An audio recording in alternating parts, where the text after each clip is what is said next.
ಎಲ್ರಿಗೂ ನಮಸ್ತೆ. ನಾನು ಜಯಶ್ರೀ ತುಮಕೂರಿಂದ. ನಾನಿವತ್ತು ತುಮಕೂರು ಜಿಲ್ಲೆಯ ಮಧುಗಿರಿ ತಾಲೂಕಿನ ಸಿದ್ದಾಪುರದ ಹತ್ರ ಇರುವಂತಹ ಕುಡುತಿ ಶ್ರೀ ವೇಣುಗೋಪಾಲ ಸ್ವಾಮಿ ದೇವಸ್ಥಾನಕ್ಕೆ ಕಡೆ ಕಾರ್ತಿಕ್ ಶನಿವಾರದ ಪೂಜೆಗೆ ಅಂತೇಳಿ ಬಂದಿದ್ವಿ. ಈ ದೇವಸ್ಥಾನದಕ್ಕೆ ಬರೋದಕ್ಕೆ ಬಸ್ನಲ್ಲಿ ಬಂದರೆ ಸ್ಟಾಪ್ ಇರೋದಿಲ್ಲ, ಹಾಗಾಗಿ ಆಟೋದಲ್ಲೇ ಬರಬೇಕಾಗುತ್ತೆ. ಮಧುಗಿರಿಗೆ ಹತ್ತಿರ ಇರೋದ್ರಿಂದ ಮಧುಗಿರಿಯಿಂದ ಆಟೋ ಮಾಡಿಕೊಂಡು ಬರ್ಬೋದು ನಾವು. ಇಲ್ಲಿ ಸಿದ್ದಾಪುರ ಮತ್ತು ಗುಂಡ್ಲಹಳ್ಳಿ ಮಧ್ಯ ಇದು ದೇವಸ್ಥಾನ ಬರುತ್ತೆ. ಇದು ನೋಡ್ರಿ ಕಂಬುದ್ರಾಯಪ್ಪನ ದೇವಸ್ಥಾನ. ಇದು ಮುಂದ್ಗಡೆನೆ ಹೋಗ್ತಿದ್ದಂಗೆ ಬಲಗಡೆ ಇದೆ. ಅದು ಕೃಷ್ಣನ ಅಣ್ಣ ಬಲರಾಮರಿಗೋಸ್ಕರ ಕಟ್ಸಿರೋ ಅಂತಹ ದೇವಸ್ಥಾನ. ಅದು ಇದನ್ನು 1435 ಶ್ರೀಮುಖ ಸಂವತ್ಸರ ಮಾಘಶುದ್ಧ ಬಿದಿಗೆ ಶನಿವಾರದ ದಿನ ಪ್ರತಿಷ್ಠಾಪನೆ ಮಾಡಿರೋದಾಗಿ ಬಿಜವಾರ ಸಂಸ್ಥಾನದ ಬಮ್ಮಳ ಸ್ವಾಮಿಗಳು ಬರೆದಿರೋ ಅಂತಹ ಗುಡಿಕಟ್ಟಿನ ಶಾಸನದಲ್ಲಿ ಇದನ್ನು ಉಲ್ಲೇಖ ಮಾಡಿದ್ದಾರೆ. ಇದು ಕಲ್ಯಾಣಿ. ಇದು ಅಷ್ಟೇ ಬಲಗಡೆನೇ ಹೋಗ್ತಿದ್ದಂಗೆ ಸಿಗುತ್ತೆ. ಈ ಕಲ್ಯಾಣಿನ ಜಿರ್ಲೆ ಮಲ್ಲಮ್ಮ ಅನ್ನೋರು ತಮ್ಮ ಬೆಣ್ಣೆ ಹಸು ಇಂದ ಬರೋವಂಥ ಹಾಲನ್ನು ಮಾರಿ ಈ ಕಲ್ಯಾಣಿನ ಆಗಿನ ಕಾಲದಲ್ಲಿ ಕಟ್ಸಿದ್ರು ಅಂತ ಹೇಳಿ ಉಲ್ಲೇಖ ಇದೆ. ಅಲ್ಲಿ ನೋಡಿ ಆ ಕಡೆ ಕಂಬದಲ್ಲಿ ಕೂಡ ಜಿರ್ಲೆ ಮಲ್ಲಮ್ಮನ ವಿಗ್ರಹವನ್ನು ಕೆತ್ತಿದ್ದಾರೆ. ಇಲ್ಲಿಗೆ ಬರೋ ಅಂಥವರು ಜಿರ್ಲೆ ಮಲ್ಲಮ್ಮನ ವಿಗ್ರಹಕ್ಕೆ ಒಂದು ಬೊಕ್ಸೆ ನೀರು ಹಾಕಿಬಿಟ್ಟು ಅಲ್ಲಿ ಅರಿಶಿನ ಕುಂಕುಮ ಎಲ್ಲ ಹಾಕಿ ದೇವರಿಗೆ ಪೂಜೆ ಮಾಡಿ ಹೋಗ್ತಾರೆ. ಮತ್ತು ಮೊದಲನೇ ಸಾರಿ ಹಸು ಹಾಕಿದಾಗ, ಎಮ್ಮೆ ಹಾಕಿದಾಗ ಕರುನ ತಂದುಬಿಟ್ಟು ಇದಕ್ಕೆ ಜಿರ್ಲೆ ಮಲ್ಲಮ್ಮಂಗೆ ಒಪ್ಪಿಸ್ತಾರೆ ಅನ್ನೋ ಒಂದು ಪ್ರತೀತಿ ಕೂಡ ಇದೆ.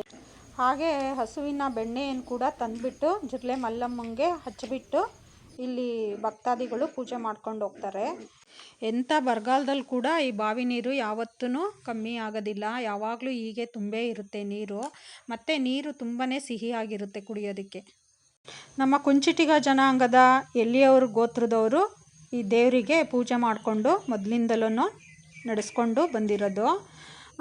ಭಕ್ತಾದಿಗಳೆಲ್ಲ ಸೇರಿ ಈಗ ನೋಡಿ ದೇವಸ್ಥಾನದ ಮುಂದಕ್ಕೆಲ್ಲ ಶೀಟ್ ಹಾಕ್ಸಿದ್ದಾರೆ. ಮತ್ತು ನೆಲಕ್ಕೆಲ್ಲ ಇದು ಕಾಂಕ್ರೀಟ್ ಕಲ್ಲುಗಳನ್ನು ಹಾಕ್ಸಿದ್ದಾರೆ. ಹಾಗೆ ಪಕ್ಕದಲ್ಲಿ ಕೂಡ ಊಟದ ಭೋಜನದ ಒಂದು ಹಾಲನ್ನು ಕೂಡ ಕಟ್ಸಿದ್ದಾರೆ. ಈಗ ಅದಿನ್ನೂ ನಡೀತಾ ಇದೆ ಕೆಲಸ. ಶ್ರೀಕೃಷ್ಣನ ಕಲ್ಲಿನ ವಿಗ್ರಹ ತುಂಬಾ ಚೆನ್ನಾಗಿದೆ. ಕೊಳಲನ್ನು ಹಿಡ್ಕೊಂಡು ನಿಂತಿರೋ ಅಂತಹ ಕಲ್ಲಿನ ವಿಗ್ರಹ ಇದು. ಹಿಂದ್ಗಡೆ ಲಕ್ಷ್ಮೀ ಅಮ್ಮನ ದೇವಸ್ಥಾನ ಕೂಡ ಇದೆ. ಈ ದೇವಸ್ಥಾನದ ಹಿಂಭಾಗದಲ್ಲಿದೆ. ದೇವ್ರ ಹತ್ರ ನಮ್ದು ಏನಾದರೂ ಸಮಸ್ಯೆಗಳಿದ್ದರೆ ಹೇಳ್ಕೋಬೇಕು ಅನ್ನೋದಾದರೆ ಮೊದಲೇ ಸ್ವಾಮಿಗಳಿಗೆ ಅಭಿಷೇಕಕ್ಕೆ ಹೇಳಿದರೆ ಅವರು ಅಭಿಷೇಕ ಮಾಡಿಬಿಟ್ಟು ಕಣಗ್ಲು ಹೂವನ್ನೆಲ್ಲ ನಾವೇ ತಗೊಂಬಂದಿರಬೇಕು. ಅದನ್ನು ದೇವರಿಗೆ ಇಟ್ಬಿಟ್ಟು ನಾವು ನಮ್ಮ ಪ್ರಶ್ನೆಗಳನ್ನು ದೇವ್ರಿಗೆ ಕೇಳಿದ್ರೆ ಅದು ಆಗುತ್ತೆ, ಆಗಲ್ಲ ಅಂತ ಅಂದ್ಬಿಟ್ಟು ಬಲಕ್ಕೆ ಎಡಕ್ಕೆ ಹೂವು ಕೊಡುತ್ತೆ ದೇವರು. ವಿಗ್ರಹದ ಸುತ್ತ ಇರೋ ಅಂತಹ ಪ್ರಭಾವಳಿನಲ್ಲಿ ದಶಾವತಾರದ ಪ್ರತಿಮೆಗಳನ್ನು ಕೂಡ ಕೆತ್ತನೆ ಮಾಡಲಾಗಿದೆ. ಈ ಕಟ್ಟಡ ಎಲ್ಲ ನೋಡ್ರಿ, ವಿಮಾನ ಗೋಪುರ ಕಟ್ಟಡ ಅದನ್ನೆಲ್ಲ ಹೊಸದಾಗಿ ಈಗ ಭಕ್ತಾದಿಗಳು ಕಟ್ಸಿರೋದು. ಮತ್ತು ನಾಗರ ಕಲ್ಗಳು ಕೂಡ ಇದೆ ನಾಗಪ್ಪನ ಪೂಜೆ ಮಾಡೋದಕ್ಕೆ. ಪಕ್ಕ ಊಟದ ಹಾಲು ಇನ್ನೇನು ಸ್ವಲ್ಪ ಇದೆ ಮುಗಿಯೋದಕ್ಕೆ. ದೊಡ್ಡ ವಿಶಾಲವಾದ ಊಟದ ಹಾಲು ಕೂಡ ಕಟ್ಟಿಸ್ತಾ ಇದ್ದಾರೆ. ಈ ದೇವಸ್ಥಾನ ಕಟ್ಟಿಸಿ 590 ವರ್ಷಗಳ ಆಗಿದೆ. ಈಗ ಸುಮಾರು 1000 ಮನೆಯವರು ಈ ದೇವಸ್ಥಾನಕ್ಕೆ ನಡೆಸ್ಕೊಂಡು ಪೂಜೆಗಳನ್ನು ಮಾಡ್ಕೊಂಡು ಬರ್ತಾ ಇದ್ದಾರೆ. ಗ್ರಾಮಕ್ಕೆ ಸೇರಿದ ಕುಡುತಿ ವೇಣುಗೋಪಾಲ ಸ್ವಾಮಿ ದೇವಸ್ಥಾನ ಇದು ಇದು 48 ಕುಲದಲ್ಲಿ ಎಲ್ಲಿಯವರು ಅನ್ನೋ ಒಂದು ಕುಲ. ಆ ಕುಲಕ್ಕೆ ಸೇರಿದಂಥ ಕುಡುತಿ ವೇಣುಗೋಪಾಲ ಸ್ವಾಮಿ ದೇವಸ್ಥಾನ. ಇದರ ಇತಿಹಾಸ ಹಿಂದಲೇ ಅಂದರೆ ಚೋಳರ ಕಾಲದ 1515 ಇಸ್ವಿದು. ಇಲ್ಲಿ ಜಿರ್ಲೆ ಮಲ್ಲಮ್ಮ ಅಂತ ಒಬ್ಬ ಮಹಿಳೆ ಈ ದೇವಸ್ಥಾನ ಮತ್ತು ಬಾವಿ ಎಲ್ಲ ಮಾಡಿರತಕ್ಕಂಥದ್ದು. ಈ ಬಾವಿ ಸುಮಾರು 1515ರಲ್ಲಿ ಕಟ್ಟಿದಂಥ ಬಾವಿ. ಇವತ್ತಿನಗೂ ಇರೋದು 12 ಅಡಿ ಇದೆ. ಇವತ್ತಿಗೂ ಅದರೊಳಗೆ ಒಂದು ದಿನವೂ ಬರೀ ಬಾವಿ ಇವತ್ತಿಗೂ ಆಗಿಲ್ಲ.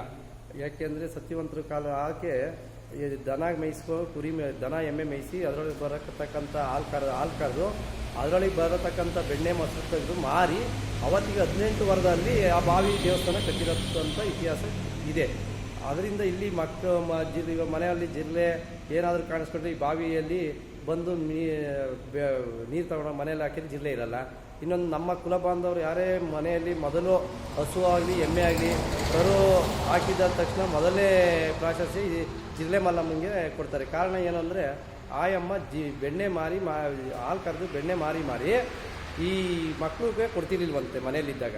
ಯಾಕೆಂದರೆ ಮಕ್ಕಳು ತಿನ್ನಕ್ಕೆ ಹೋದಾಗ ಜಿರಳೆ ಬಿದ್ದೈತೆ ಅಂತ ಹೇಳಿ ಆತ ಕುಡಿಕಿ ಆ ಬೆಣ್ಣೆ ಮಾರಿ ಈ ಕಲ್ಯಾಣಿ ಕಟ್ಸಿರತಕ್ಕಂಥ ಸತ್ಯವಂತೆ ಆಯಮ್ಮ. ಅದರಿಂದ ಇವತ್ತಿಗೂ 12 ಅಡಿ ಇದೆ. ಅದಷ್ಟೇನೇನೆ ತುಂಬ ಮಧುಗಿರಿ ಟೌನ್ ಕುಡಿಯೋ ನೀರಿಗೆ ಭೀಕರ ಬರಗಾಲ ಬಂದು ನಮ್ಮ ಮಧುಗಿರಿ ಕುಡಿಯೋ ನೀರಿಗೆ ಇದನ್ನು ಬಳಸ್ತಾರೆ. ರಾತ್ರಿ ಹಗಲು ಸಮೇತ ತಗೊಂಡು ಹೋಗ್ತಾರೆ ನೀರಿಲ್ಲಿ.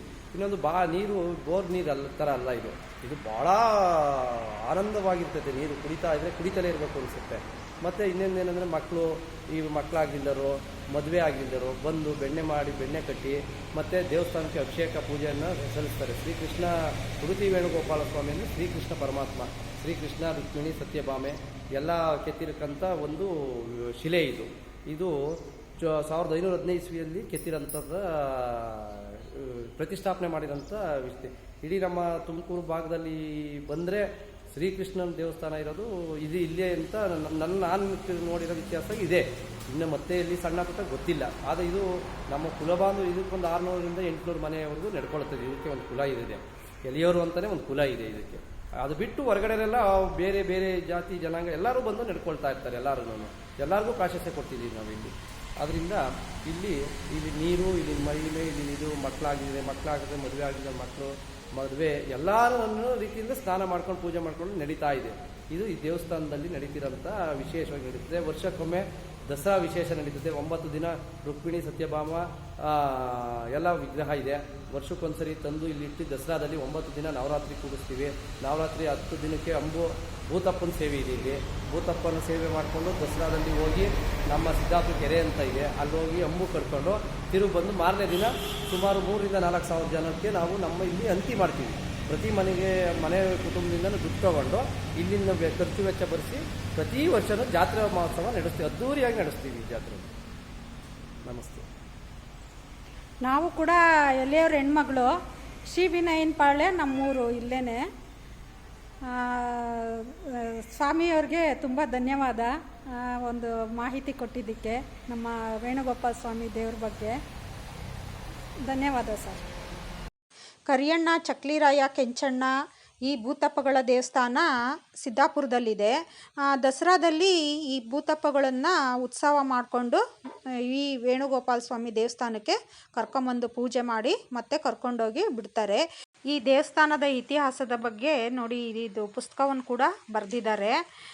ನನ್ನ ಈ ವಿಡಿಯೋ ನೋಡಿದಂಥ ನಿಮ್ಮೆಲ್ಲರಿಗೂ ಕೂಡ ಧನ್ಯವಾದಗಳು. ಯಾರ್ಯಾರು ನನ್ನ ಚಾನಲ್ ಸಬ್ಸ್ಕ್ರೈಬ್ ಮಾಡಿಲ್ಲ ದಯವಿಟ್ಟು ಸಬ್ಸ್ಕ್ರೈಬ್ ಮಾಡಿ ನನ್ನ ಚಾನಲನ್ನು ನೋಡಿ.